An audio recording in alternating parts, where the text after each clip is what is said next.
What is happening, everybody? Welcome back to the Hybrid Network and yet another DC Extended Universe topic video. So, let's talk Superman. Faster than a speeding bullet, more powerful than a locomotive, able to leap tall buildings in a single bound.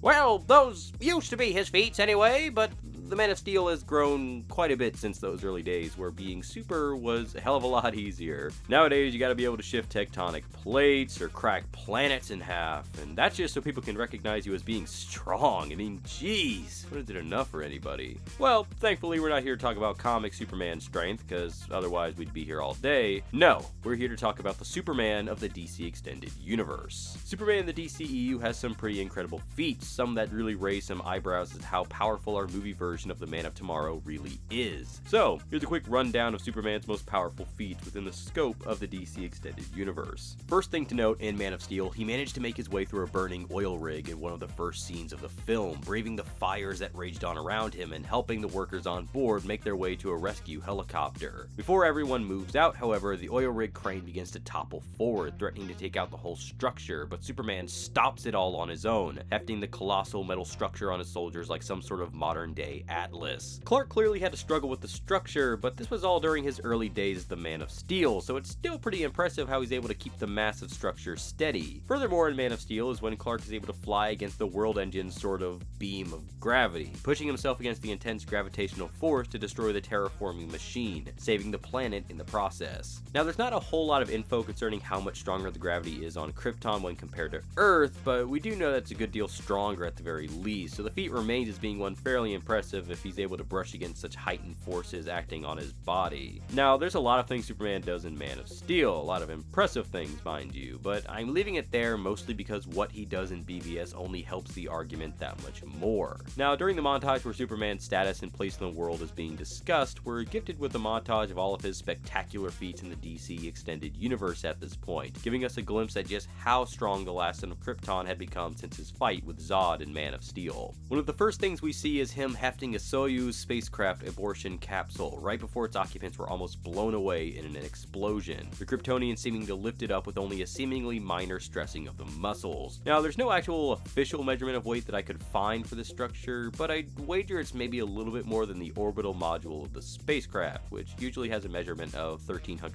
kilograms, so it's certainly no easy task. Please, someone correct me in the comments if I get that wrong. Just remember, no one's perfect. Anyway, Superman had another feat that was shown off in the montage, which showed him pulling some type of ship through icy waters, all without breaking a single sweat. Now, we don't know the type of ship this is exactly, but based on where it is, I'd wager it's at the very least an Arctic explorer's ship, and those things are heavy. The closest I could find to the type Superman is carrying was around 25,000 tons, though that's without cargo, which instead of getting caught up in what exactly is on board the ship, we can at least safely assume he's carrying between 450,000 tons. And then you have to consider the force it's taking him to pull the ship through the ice. I mean, there's not much else that needs to be said here. Superman is taking all of this like a goddamn champ. And of course, I'd be remiss if I didn't mention what is undoubtedly the greatest feat he had managed to achieve in the DC Extended Universe, taking a full-blown ICBM head-on. Now again, we're not exactly sure what the model of ICBM is. It's a fictional universe and there could be a variety of specs that are different from modern day and the real world. However, let's just assume that it's a modern day ICBM that the US has in their possession.